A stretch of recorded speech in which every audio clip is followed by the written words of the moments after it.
May the words of my mouth and the meditations of all of our hearts always be acceptable in your sight, O Lord, our rock and our Redeemer.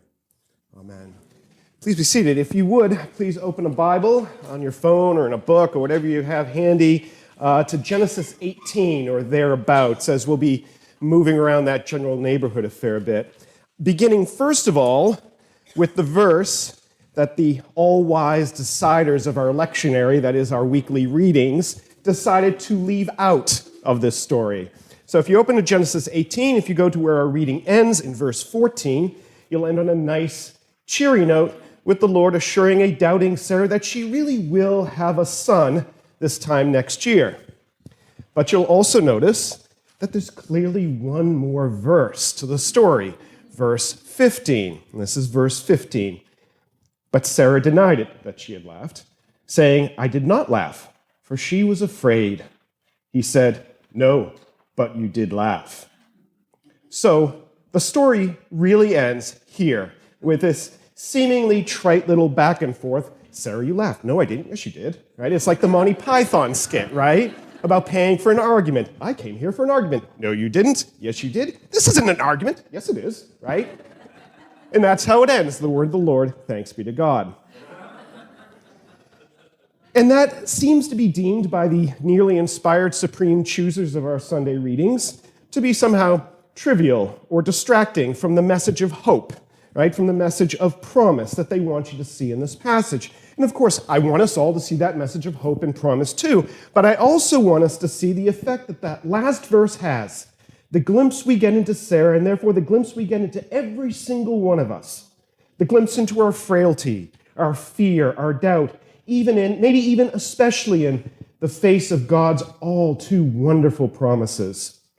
And that fearful, frail doubt manifests in our story here in the form of all things, laughter.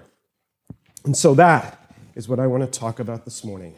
The transformation of laughter at the center of this story of promise, culminating in the eventual birth of Abraham and Sarah's son Isaac.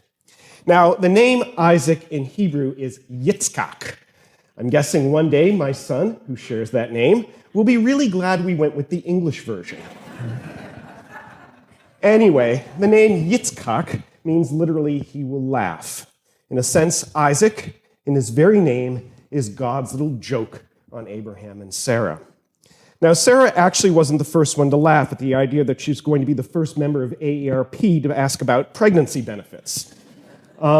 Laughter was actually Abraham's first reaction in the previous chapter. So if you go back to that, we'll look at that in a second.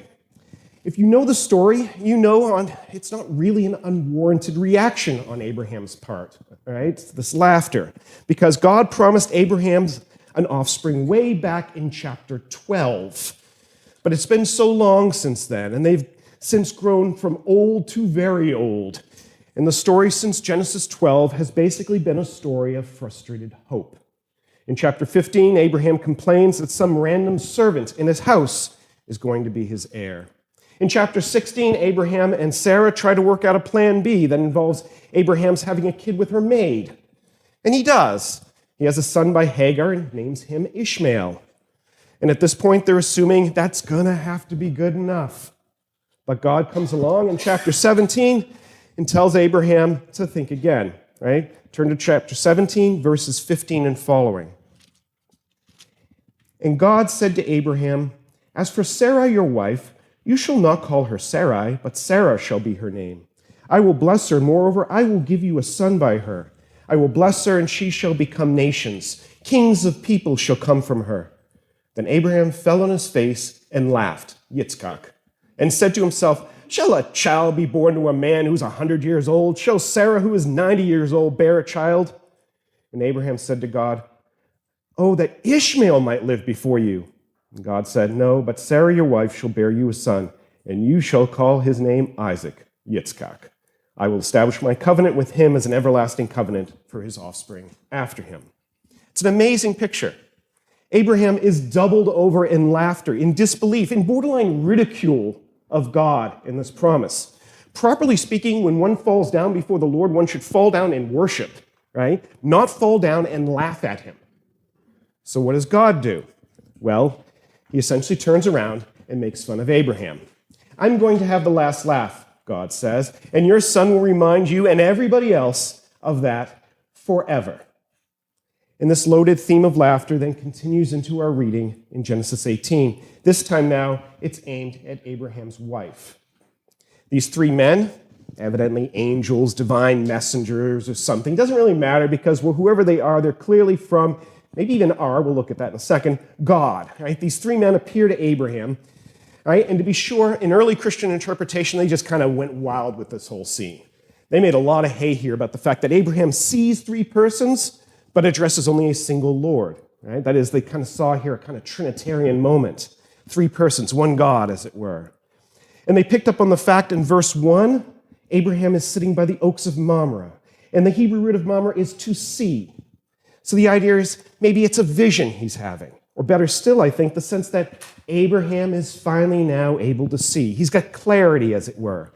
And that might actually make a certain amount of sense, because if you think about it, just 10 verses earlier, Abraham was laughing at the promise of Isaac.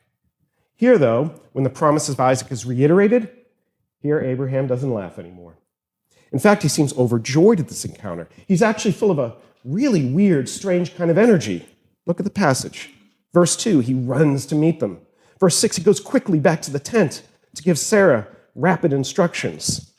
Verse 7, he runs to get a calf, and his servants prepare the calf quickly. And early church readers also saw in the meal and in the foot washing all kinds of Eucharistic images too.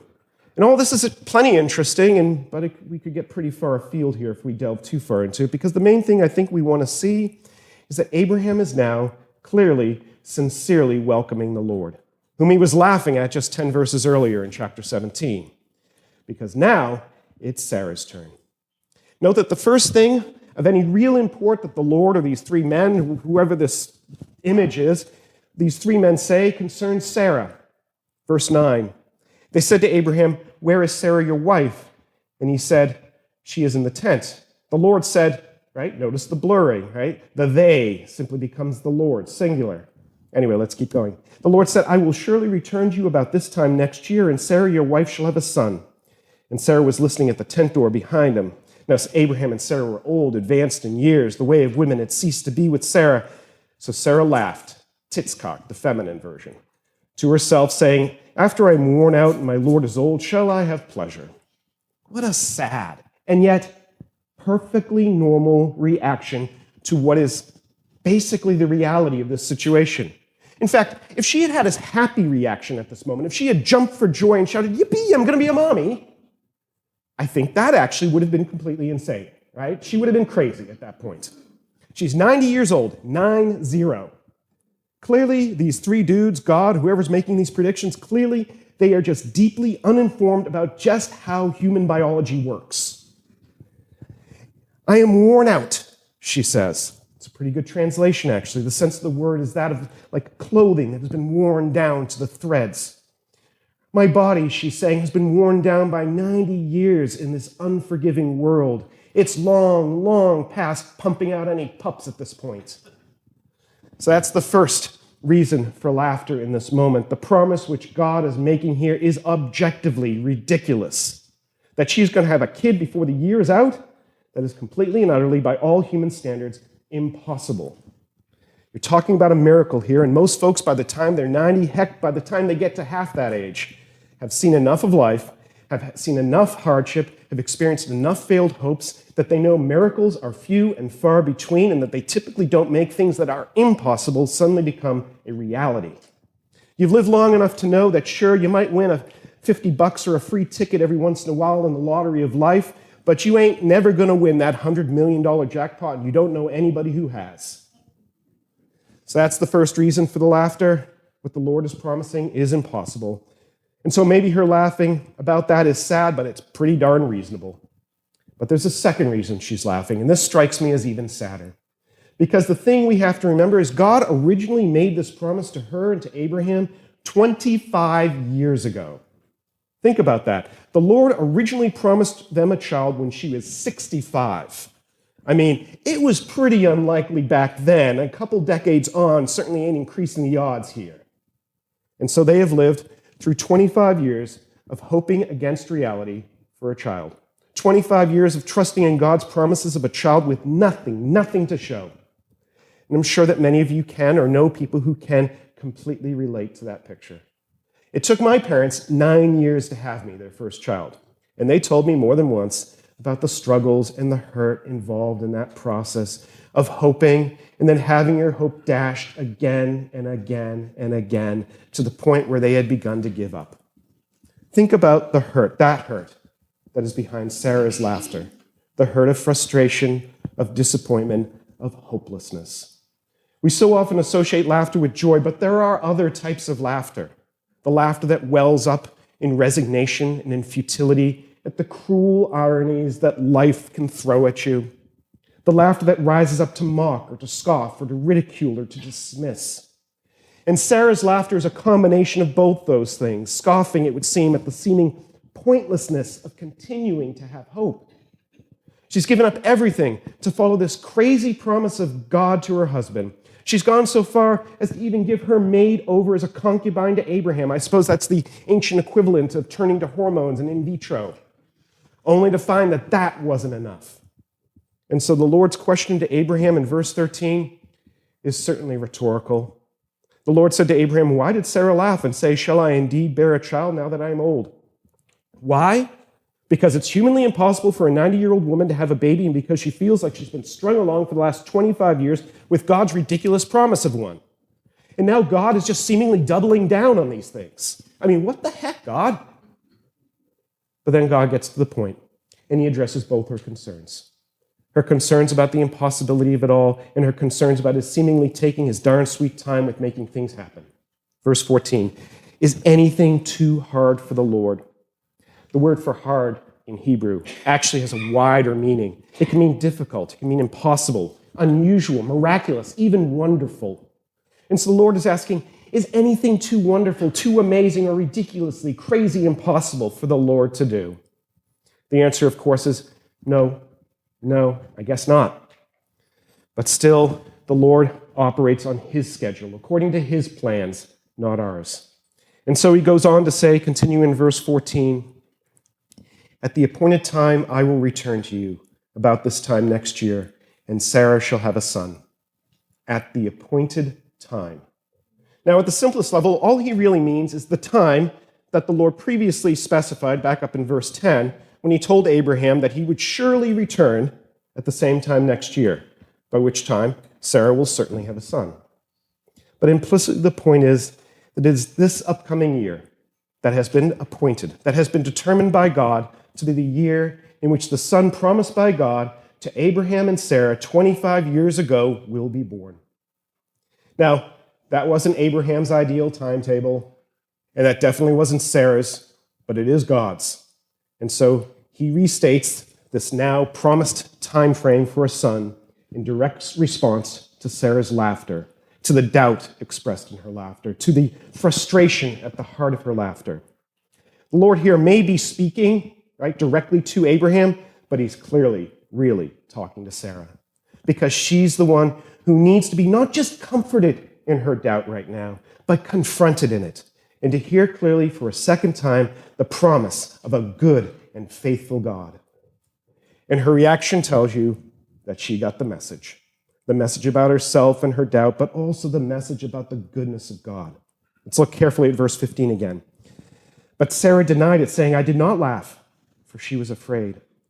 Now in Hebrew, the verb to fear, to be afraid, is quite similar to the verb to see.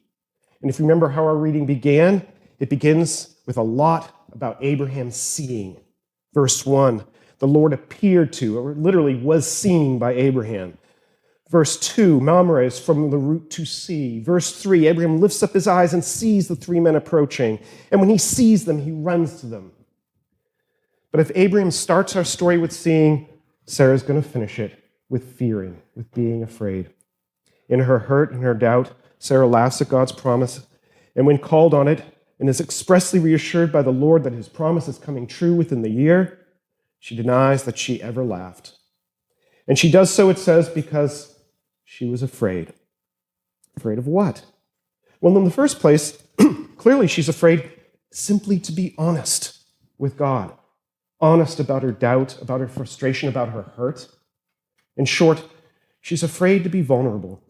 It's like the man and the woman in the garden after they eat the fruit back in Genesis 3, who hide from God because they realize they're naked, because they realize they're vulnerable. And they are therefore afraid above all of God. They don't trust God, not in that moment, and neither does Sarah in this moment. And maybe you can relate. I can. As I've gotten older and more important things have come into my life, my wife, my kids, a call to a ministry I love, my academic work, the more good things that happen, the more I sinfully find myself not trusting God, not to mess with it in some way, right? If that makes any sense. Not to throw a monkey wrench into all this good stuff. Not to put me to the test in biblical speak. It's like the more blessed I am, the more vulnerable I feel sometimes. I quote the line too often, but I can't help it. This character in Anna Karenina, this brand new father looking at his child for the first time declares, "Now the world has whole new ways to hurt me." It's a bit like that. Now God has whole new ways to hurt me. And Sarah, I'm guessing she definitely doesn't trust God after all these years of waiting for him to fulfill his promises. Better just to keep up the appearance of a stiff upper lip to the Lord God Almighty because, well, that almighty bit can be pretty almighty, right? See Sodom and Gomorrah, the next chapter. And anyway, at the very least, if what he's saying really is true, better not ruin things with an ill-timed smirk after 25 years of waiting. So that's the first obvious sense. Sarah's afraid to be honest to be vulnerable with God. But I think one can read another sense into her fear because, strangely, fear is the correct response when one encounters firsthand, viscerally, the incredible, miraculous goodness of God. It's like in Mark's gospel. Whenever Jesus does something really miraculous, really wonderful, including rising from the dead on Easter morning, the response is always, "And they were afraid." Jesus calms the storm, and they were afraid. Jesus walks on water, and they were afraid. The disciples show up Easter morning, and the tomb is found empty with the stone rolled away, and they were afraid. And Sarah has just heard the Lord say to Abraham, but really to her, "Is anything too hard? Is anything too wonderful for the Lord to do, including this promised son at 90 years of age?" But more than that, and what she cannot yet realize, is that the real miracle, the really beautiful miracle of this good God is going to be to transform her laughter of hurt and derision into a laughter of joy and celebration. Turn a couple pages to Genesis 21, right at the beginning of the chapter, verse 1. The Lord visited Sarah as he had said, and the Lord did to Sarah as he had promised. And Sarah conceived and bore Abraham a son in his old age, at the time in which God had spoken to him. Abraham called the name of his son who was born to him, whom Sarah bore him, Isaac, Yitzchak. And Abraham circumcised his son Isaac when he was 8 days old, as God had commanded him. Abraham was 100 years old when his son Isaac was born to him. And Sarah said, "God has made laughter for me. Everyone who hears will laugh, Yitzchak, over me." Now, this laughter is completely new, a completely different laughter from Sarah's laughter in our reading. This new laughter is a laughter born of God, born of God's his miraculous doing in her life, born of God surprising her. And oddly enough, surprising her by doing the very thing that he said he would do, the very thing he promised to do. He surprises her by being good. He surprises her by being faithful, which says more about her and more about us than about God, who just always is good and faithful. And so she laughs, and she names her son for laughter, and she invites everyone around her to laugh with her, to laugh at her even, for the big funny joke that God has played on her. And that is the picture of our hope, that not just our tears will turn to joy, but that the laughter of our embitterments, the laughter of our hopelessness will be transformed into the laughter of surprise and joy at fully understanding one day the true goodness of God. Dante, the famous Italian Renaissance poet, in his Divine Comedy, which imagines him, the poet, traveling first through hell, then up through purgatory, and eventually reaching into paradise, heaven. As Dante nears that heavenly realm, he imagines hearing the heavenly chorus singing, "Holy, holy, holy is the Lord God of hosts." But then Dante puts an interesting spin on it. Here's how he imagines the feeling of seeing the full glory and joy and goodness of heaven. Glory to the Father, to the Son, and to the Holy Spirit, cried all of paradise, and I became drunk on the sweetness of the song. What I saw, it seemed to me, was the laughter of the universe, such that my drunkenness came now by hearing and by sight. The laughter of the universe. In Dante's imagination, the true cosmic praise of God and his goodness and his faithfulness is laughter. And not just any kind of laughter, but crazy, drunken-like laughter. If you've ever laughed to the point where tears are running down your face and you can't stop and you can't even remember why you started laughing in the first place, that's the idea, but even better. Just such unimaginable, ridiculous happiness and love and goodness and goofiness and joy.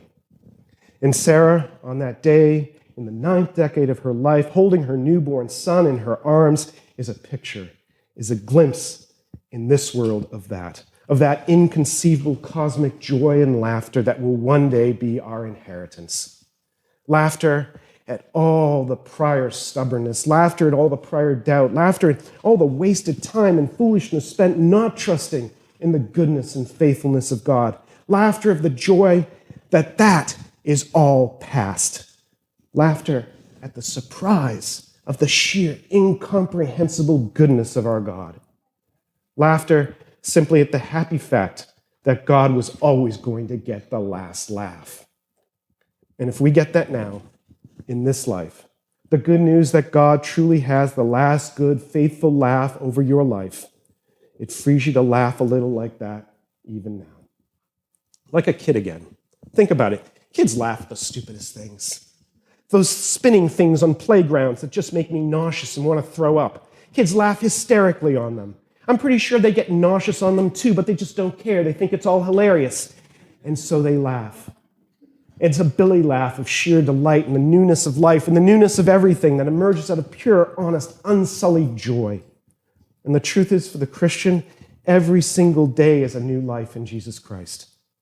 That other long-promised Son who brings God's good, transforming laughter to the whole world. And so my prayer for each one of us is for that laughter of knowing the newness of our life in Jesus Christ. That as we wait for the fulfillment of God's resurrection promises to each one of us in him, and I'll let you in on a little secret, it's going to take God the rest of your life to fulfill those promises, so don't go getting all impatient like Abraham and Sarah. But as we wait, I pray that we would continually be surprised and struck anew by God's goodness and mercy found in Jesus. That in knowing Jesus, we would laugh at ourselves and at our foolishness, but more than that, we would laugh out of the joy of knowing that we can truly trust God's love and goodness and faithfulness to us. And so to God be the last laugh on every single one of us, and therefore all the glory forever and ever.